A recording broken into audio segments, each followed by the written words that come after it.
So hello everybody, welcome back again. Now we have a second lecture about low-code language Petriflow.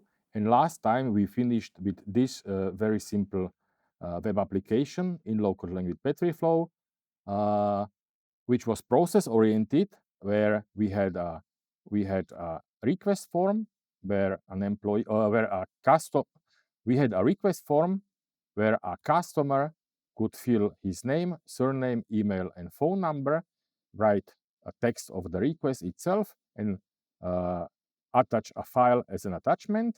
And then we had a workflow process where a customer could go to a web page, submit a request, then a registration desk employee registered that request and decided whether it should go to legal department or it should skip the legal department based on the text of the request itself. If it goes to legal's department, then a lawyer should write a statement as a task, and after a statement is written, so a PR department employee should write an answer. And all the time, the state of the request should be accessible for the customer. And there was also possibility after submission of the request form and registration based on the decision at the registration desk to skip the legal department and then to directly write an answer for the customer. Okay, and actually the whole object or whole object-centric process, as we call it, had the data, like all of these data fields that we could approach on different forms in different tasks, and had this life cycle, this workflow process consisting of state, which were these circles, and of rectangles, which represented the tasks themselves. And as we have seen here, we also had forms, user interface forms associated to tasks. So some tasks did have the forms associated and some not. Like, for example, tasks go to legal and skip legal were executed by system itself. So they didn't have a user interface, but other tasks like registration or answering or submission, the request or status, they had associated a form. So, and now, so we can ask, what actually is this diagram here? And this diagram is actually the reason why the language is called Petriflow, because this diagram here that we use for modeling workflow processes in Petriflow language is based on Petri nets. And Petri nets are a well-known formalism in computer science or information technology, if you want.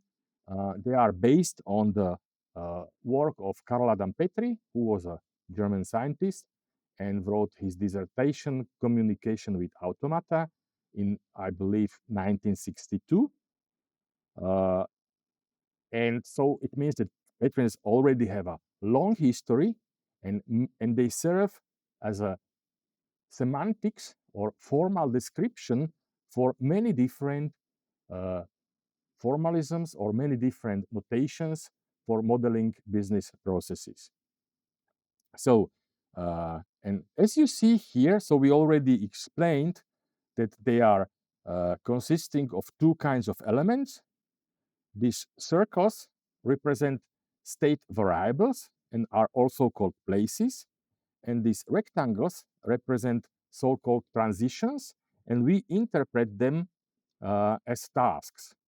And if you go to PetriNet definition, so you will see, so what we see here, except this arc, we have place transition nets.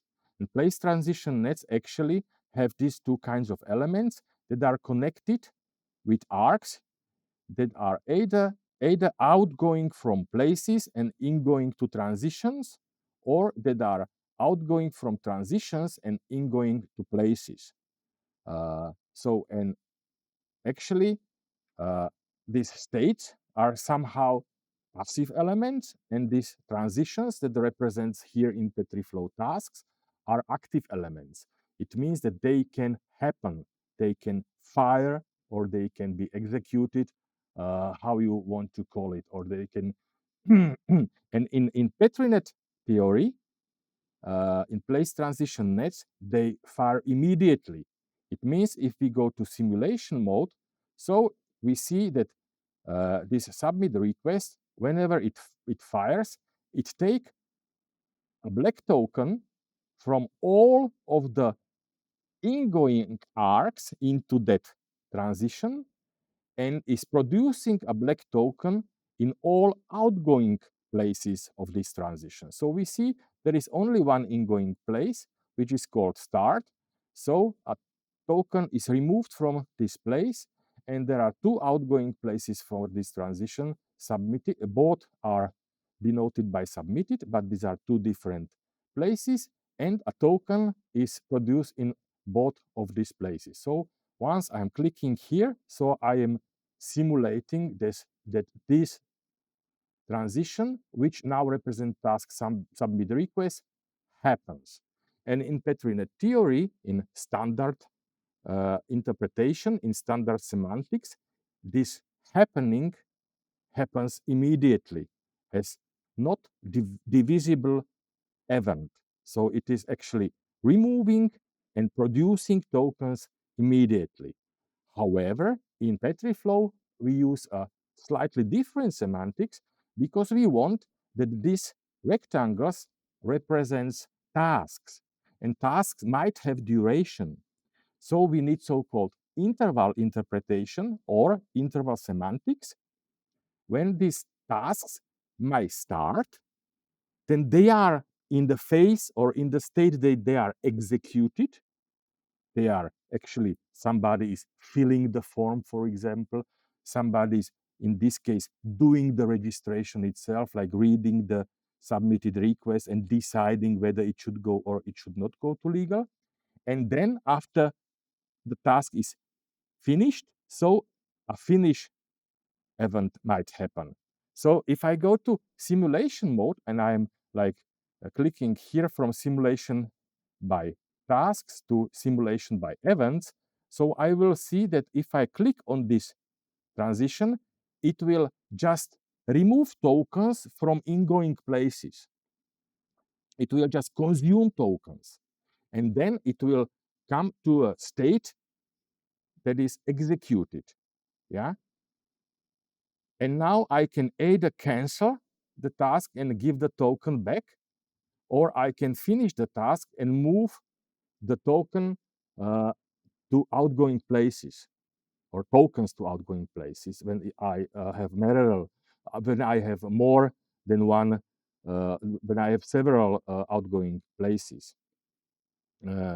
So this is actually the small difference from the standard PetriNet semantics.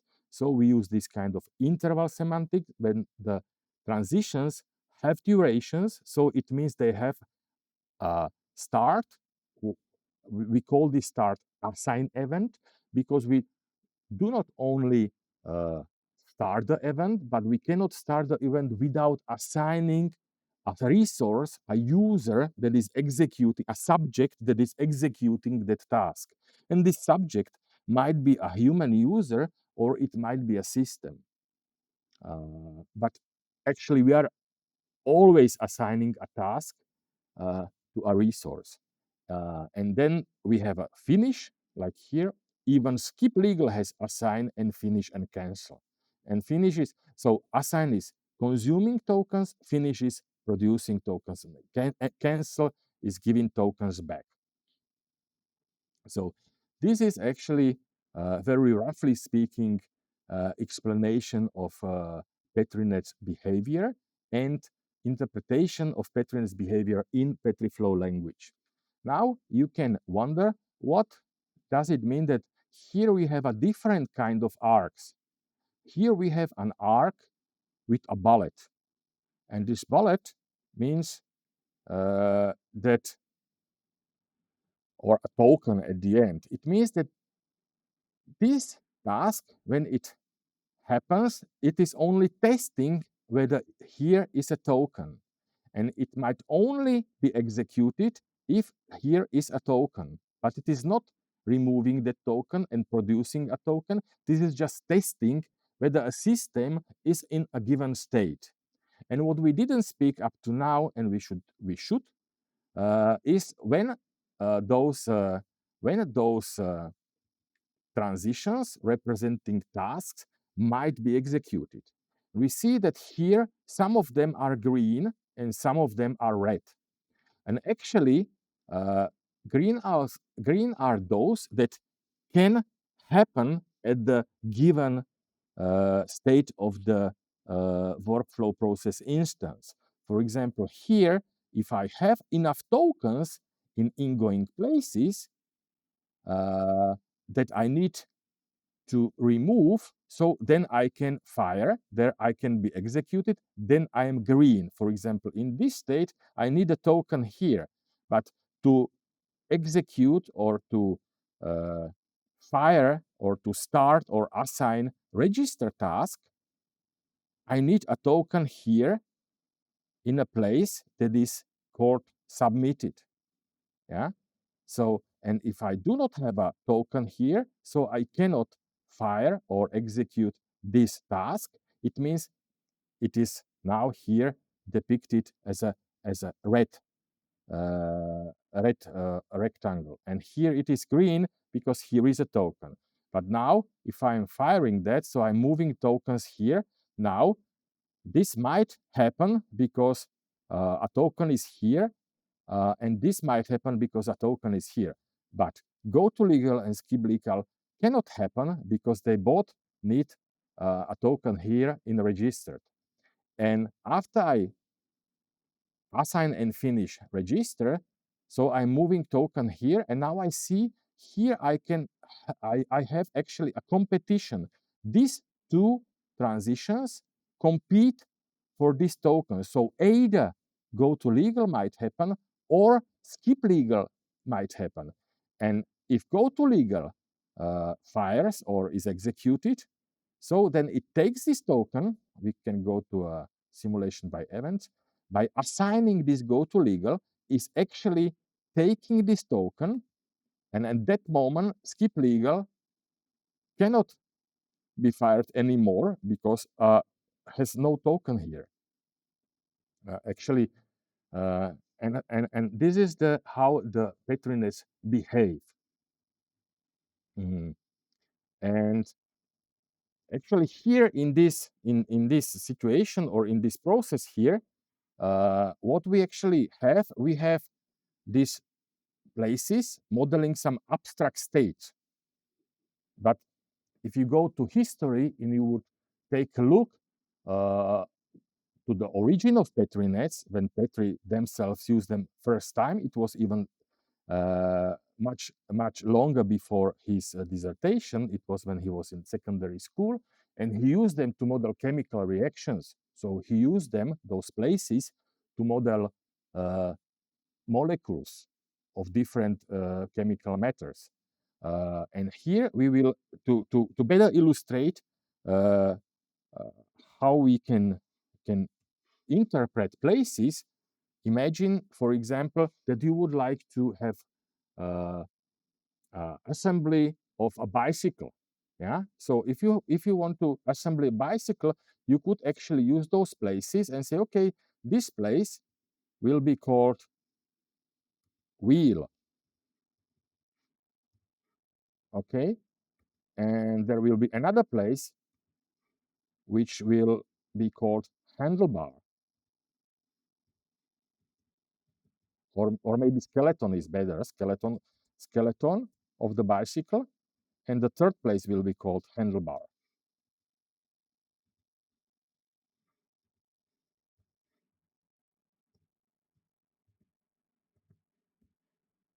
We have three different places. One is actually denoting the number of wheels that we need, a number of skeleton of the bicycle that we need, and number of handlebar that we need.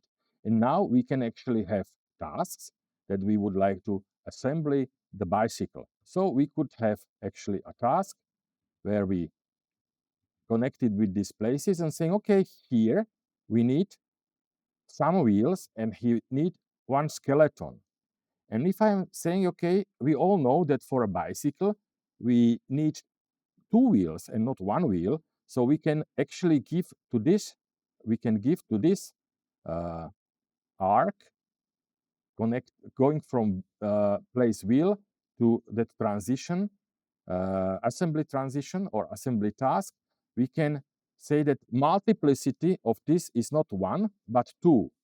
And if I'm doing that, it actually means that I will need at least two wheels and one skeleton to have here in order to take those two wheels and one skeleton and create a, a, a piece where skeleton is already assembled with two wheels.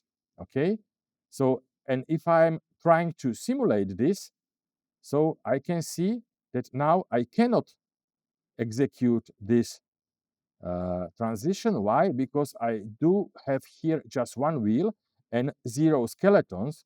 So what I need to do, I actually need to, in initial state or so-called initial marking, I need to give here at least two wheels and here one skeleton. And now I could take those two wheels, and now it is green because there is at least as much wheels that I need in this assembly task. And here is at least one skeleton that I can take, and I can really imagine this as a physical construction, as a physical assembly of two pieces or three pieces now, two wheels and one skeleton. And I can really, and it really takes time, it is not an immediate task, so I can first take these two wheels and one skeleton, and now I am assembling together.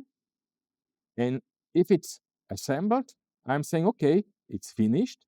And now I have here a, not finished bicycle because I do not have handlebar. So we have skeleton with wheels. So actually, and now what we see is, if we go to simulation mode, what we see, so we can start the operation, and there is no such rule as a reservation of number of tokens. We see that if we start this task that will assembly skeleton with two wheels, so we take two wheels, we take one skeleton, we start assembling task, and after we finish the assembly task, so we took two wheels and one skeleton, and after we finish, we produce one piece of skeleton with wheels. So we had three tokens here, and here is one token, and this is a token of different kind than these two tokens. Yeah, so we transformed actually two wheels and one skeleton into one skeleton with wheels. And in similar way, so we can actually give a name here to this task or transition if you want, and we can say that we will give a label assembly skeleton with wheels. Okay, we can a little bit move this further in order to have it nicer. And now, if we have skeleton with wheels, we also could take another task and say, okay, now we take one piece of skeleton with wheels, and we will take one handlebar and assembly this skeleton with wheels with this handlebar, and we would have a bicycle. Okay, so we will say that this is a bicycle.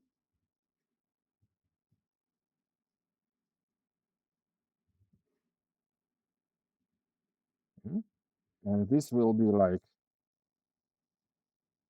we'll call it adding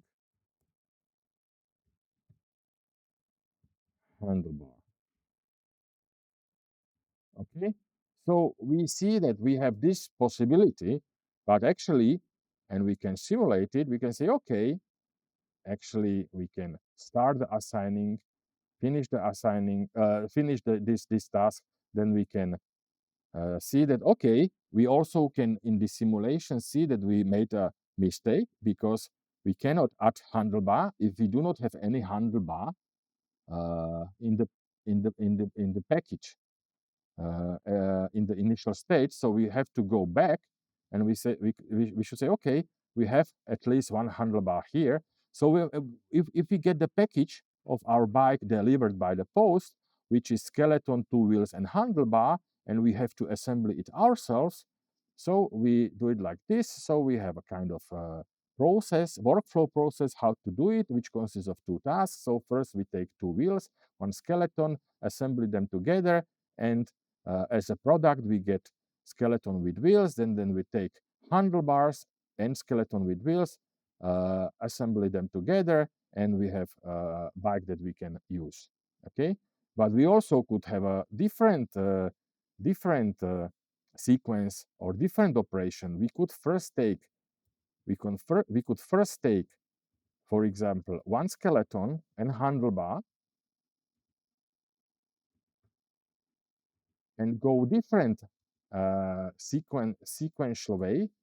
And as a product, we could have now a skeleton with handlebar. So we could go in different order. And after we have this, we could actually take, okay, first we need to make a new task. And we could take now two wheels, okay, but we have to do it like this.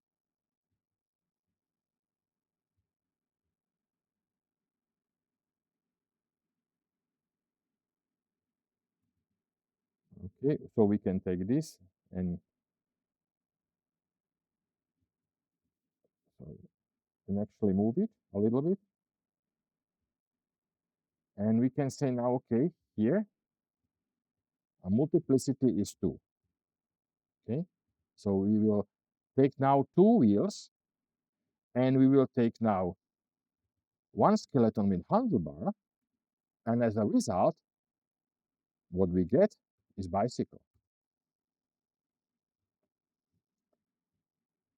And if we simulate it now,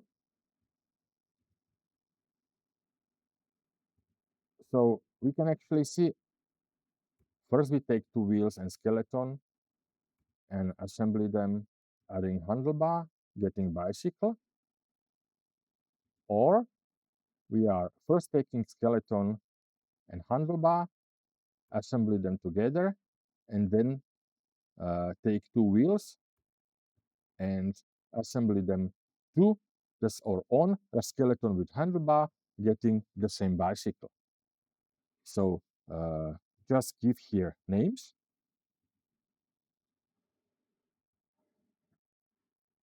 Assembly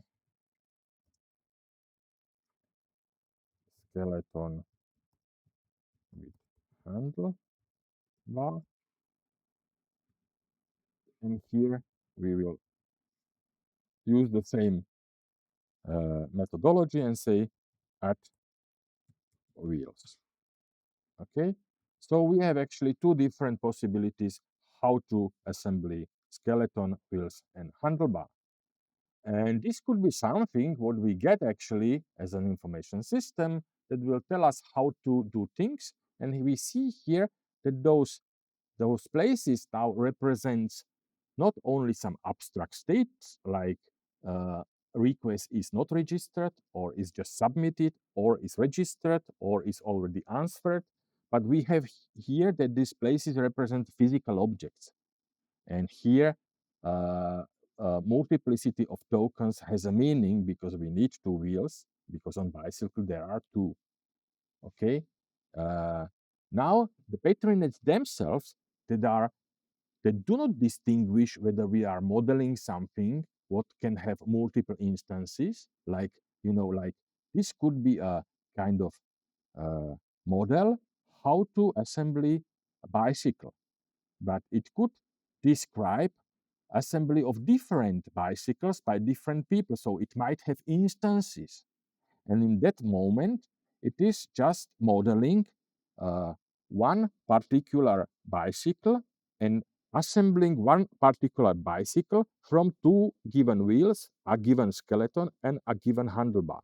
But we also could, for example, add some other tasks here, like what we can do if you want to model like full possible behavior of this small instance or this small microsystem, I would say, we can take now this bicycle, and for example, we can now say, okay, I will take this bicycle and I will remove handlebar. So I will get skeleton with wheels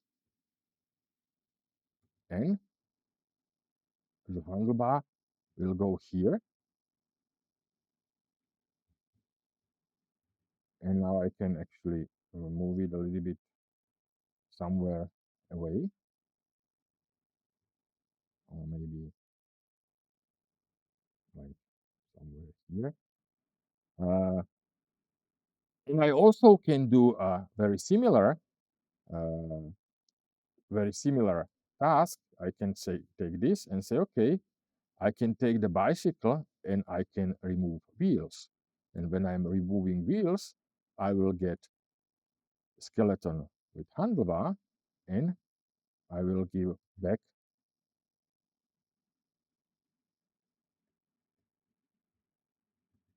I will give back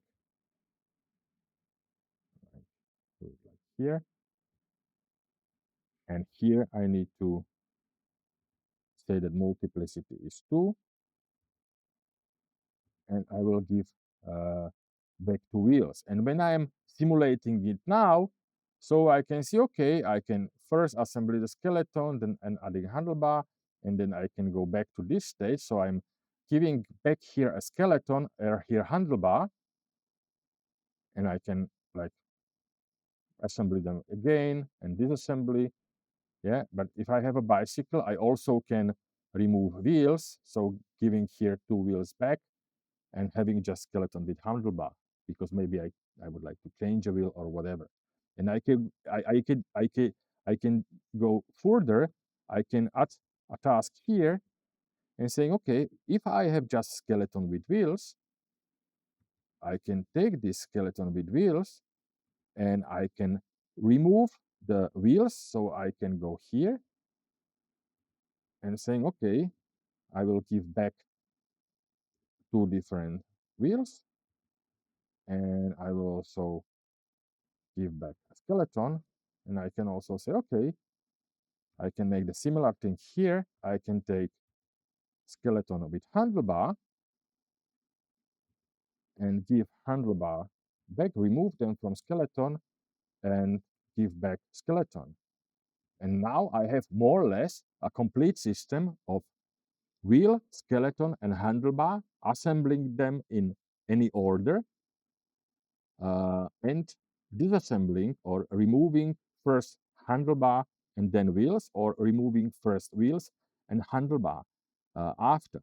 And I could even go further and distinguish adding first a front wheel and then back wheel, etc. I did this as a one operation because I want to illustrate this multiplicity that I need actually here. So I could actually take this assembly skeleton with wheels into a small sub-process when I'm taking 2 wheels and 1 skeleton, but then I am first attaching a 1 wheel and then attaching a second wheel, maybe 2 different alternatives, front, back and front, and getting some uh, skeleton with front wheel, skeleton with both wheels, skeleton with back wheel, and skeleton with both wheels, etc. But for the sake of simplicity, we can say, okay, this is working now. I'm doing this, like I'm doing this back, and now I can say, okay, first I'm assembling, and I can disassembly, first removing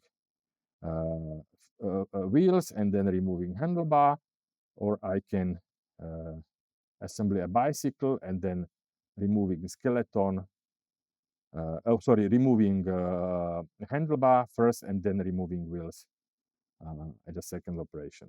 So, but this is still just one instance of a bicycle. But Petri nets are quite flexible. Imagine that you would like to model your garage where you are assembling many more bicycles, and you would like to see how many of different bicycles you have, or many of wheels do you have in your garage. And imagine, for sake of simplicity, that you have just one type of bicycle with one type of wheels and one type of skeleton and one type of handlebar. So you could even, so now this here is a model of one instance of a bicycle. Yeah. And each and every instance of a bicycle in each and every package that is delivered to your home with different two wheels, different skeleton, different handlebar is actually a different instance of a bicycle. Okay. But imagine that you would like to have an instance of a garage. So you could take here something that you ordered wheels, and you are adding a wheel to your repository of wheels, or I don't know how to say it. Yeah, and you can add a skeleton to your garage, and you can go and buy a handlebar to a garage. Okay, and you can also sell your finished bicycles. Okay. And now imagine this is now a very small change, but the interpretation of that model is totally different. So Petri nets themselves do not have an interpretation. You are giving interpretation to that model. Now I change the interpretation from instance of a bicycle to instance of a bicycle garage when I'm assembling bicycles from wheels, skeletons, and handlebar that I can buy on the market, and I'm selling bicycles. Okay, and when I'm doing like this, so when I'm simulating, okay, now if I'm assembling a bicycle, yeah, I can either sell it, or I can actually add some wheels on skeletons and handlebars, and I can now take two wheels, and I can see a state of my garage. Now it is not state of one bicycle, but now it is state of my garage. I see actually if I have enough wheels and enough skeletons, so I can make state like this, for example, and now I have two wheels, unused wheels. I have 0 skeletons. I have 2 handlebars. I have 3 pieces of skeleton with wheels. I have 1 piece of skeleton with handlebar, and I have no bike that is ready to be sold. Okay, but I can take now handlebar twice to this skeleton with wheels. I can twice execute this task, and I have now 2 bicycles to sell. So I see here that now marking of this Petri net, it means marking means the number of tokens in each and every place depicted by this circle is representing a state of my system.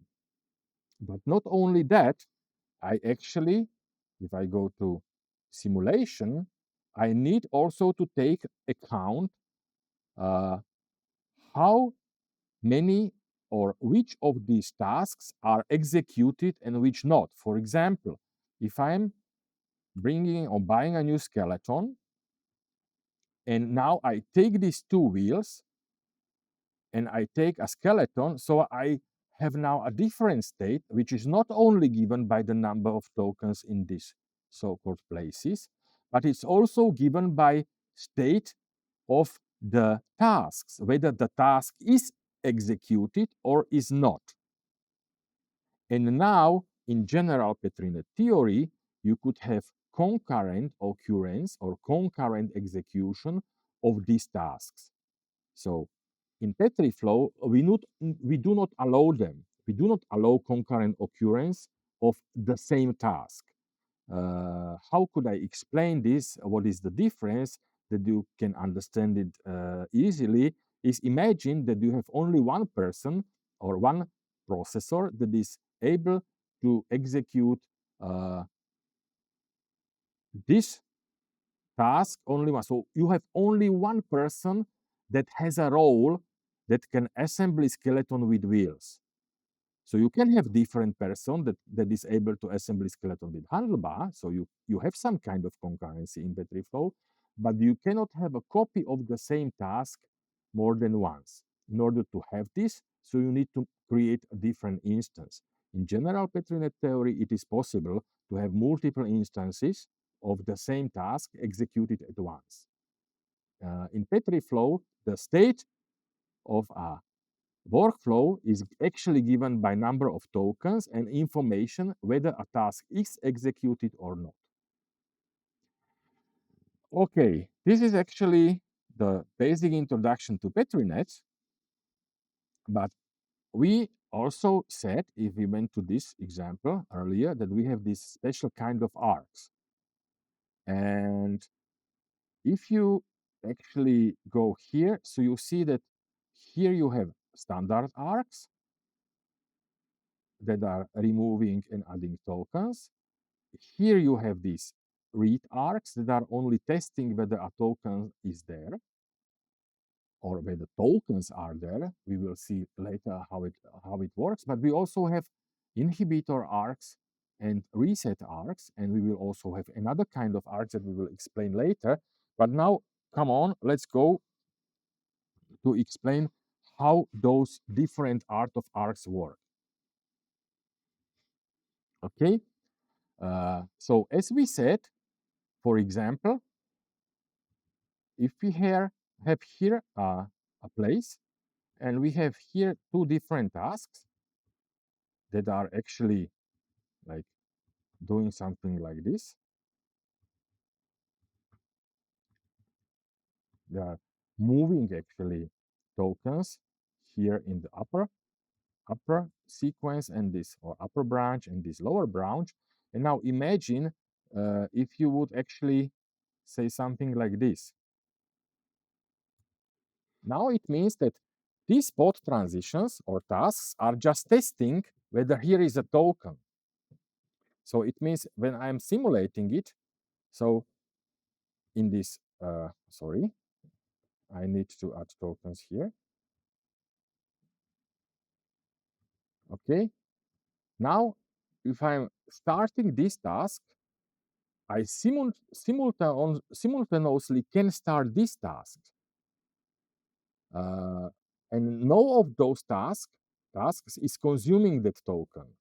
So this is something like a catalyst that actually only if, I don't know, electricity is on or whatever, only if something is fulfilled, only in that moment these two tasks might happen, but it is actually not influencing that which one is happening, because you could imagine that you could actually remove those arcs, and if you would do like something like here and back, it is actually behaving very similarly, with small difference that when I'm starting this task, I'm taking this token. This is like a shared resource. I would use this construction with this token here, express that there is a shared resource. For example, there is a kind of thing that I need, like, I don't know, a processor, and I need this processor here in this task, and I need this processor in this task or this resource.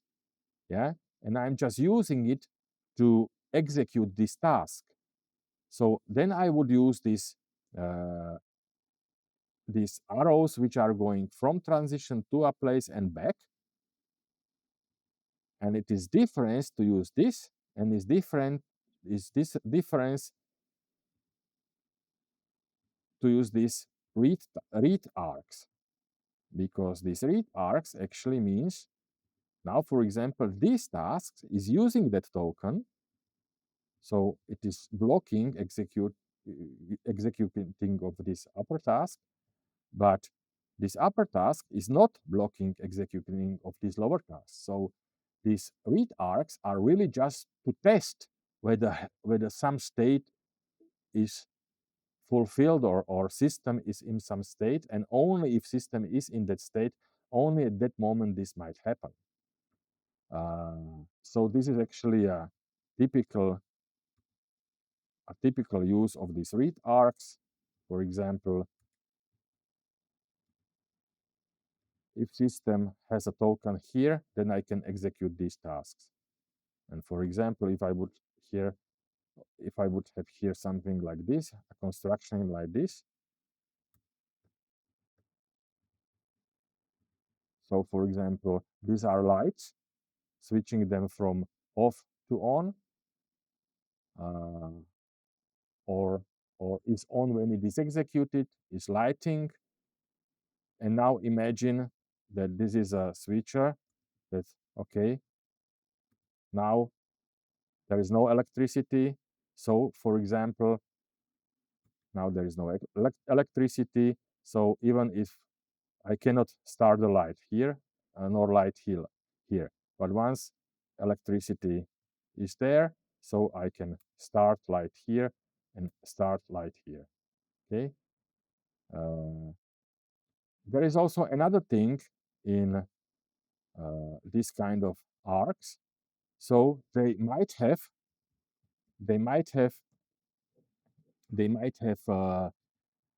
multiplicity in the same way or similar way as these standard normal arcs have. For example, if I'm taking something like this,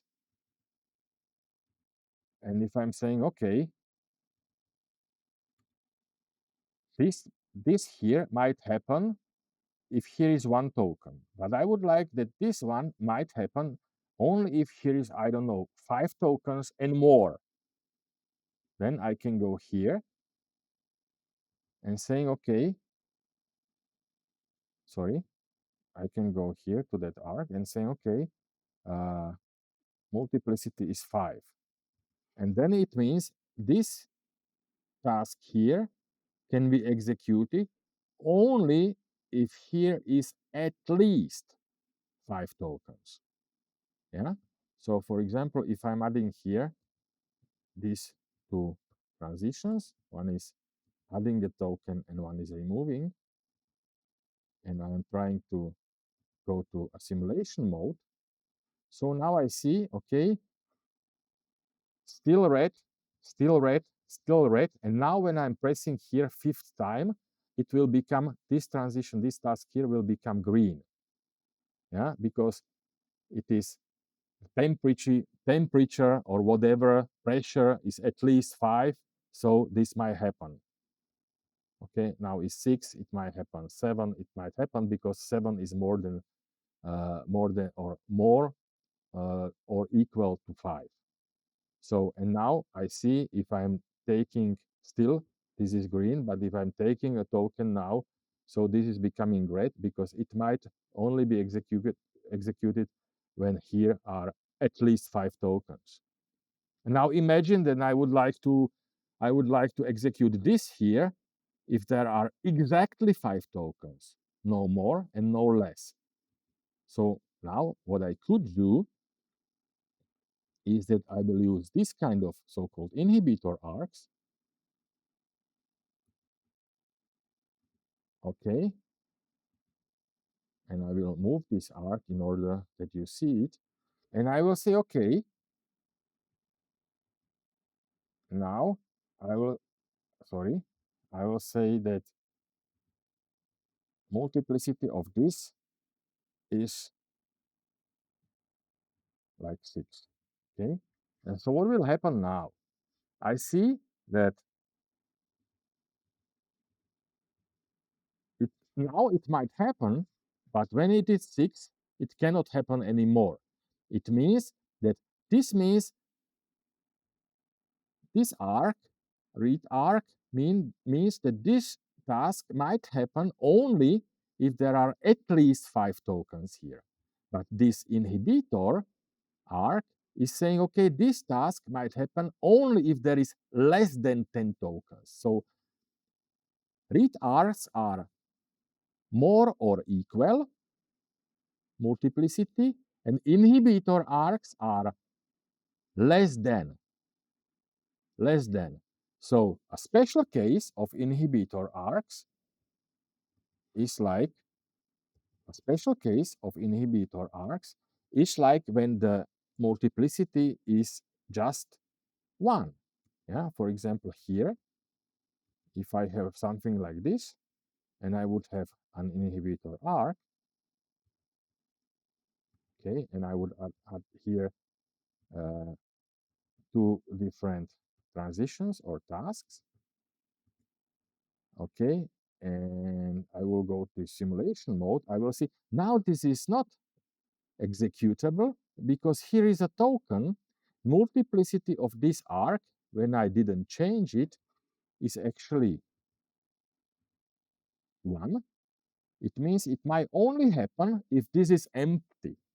So therefore the name inhibitor arcs, because it was introduced at the beginning in Petri net theory, so in order to test for emptiness of places.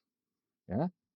How I can use it, for example, I can use it in that way and saying, okay, this only might happen when this is empty. But now imagine that I would go to this simulation by event. So it means in this case, or maybe I will do it that way. I will actually remove this, and I will add here a self loop. Okay. So this task is actually taking a token away, okay, and after it's finishing, is adding a token back. So it means always when this token is here, then this transition or this task is not executed. While it is executed, token is not there. Imagine, take a look. Now, it's always green, but it is not being executed. When I'm starting it, it takes a token and is executed. And in that moment, this transition might happen. So I can use this construction whenever I want that something might happen or something might start only if something other is happening. So it means this might start only during this is happening. Once this is finished or cancelled, then this cannot happen anymore. So this is a good construction, for example, when I want to model something that this might only happen or start to happen if this is happening. And this is during the execution of this might start. But after this is finished, or this cannot happen anymore. So these are more or less the this kind, and this kind of arc. I mean, the last kind of arc that we do have here are so-called reset arcs, and those reset arcs that can actually that they are not used to determine whether something might happen or might not happen, but they are actually used to remove all the tokens. So what we have seen, for example, in this bicycle example, multiplicity on this task, on these arcs is always constant. It might be different from 1. It might be any kind of positive integer, but it is constant. But imagine that you will you would have something like this. You would have a sequence of different tasks. Okay, and you would actually like to be able to stop the process before the end at any time. So you would like to have a task. So now what might happen is that this process might actually first task sequentially execute these three tasks in sequential order, and you would like to have a so-called reset task that is actually removing all the tokens, not a constant, but all the tokens before the process is at the end, and giving it back to the original state. Yeah. So if we see that now, so we say, okay, doesn't depend. Okay, at the beginning, I don't need to reset because I already have the start. But now, if I'm here, I can reset. But if I'm here, I also can reset. And if I'm going back to the end, so I cannot reset any longer. It means that with this construction, I'm saying, okay, anytime this is executing, it should remove all the tokens from here and all the tokens from here. And in that way, I can make a reset from a sequence or from a set of different markings, because I'm not, I can execute this even if here is 0 tokens. So these reset arcs are not used for determining whether something might be executed, but it is just saying what should happen when it is executed. It should remove not constant number of tokens, but all tokens that are here and all tokens that are here. So all tokens that are in the place connected with the task with so-called reset arcs. Therefore, the name reset arcs. And we will see in the second part of this lecture that we can generalize those reset arcs, because what we see here, these reset arcs are actually the first example of an arc that has a variable multiplicity.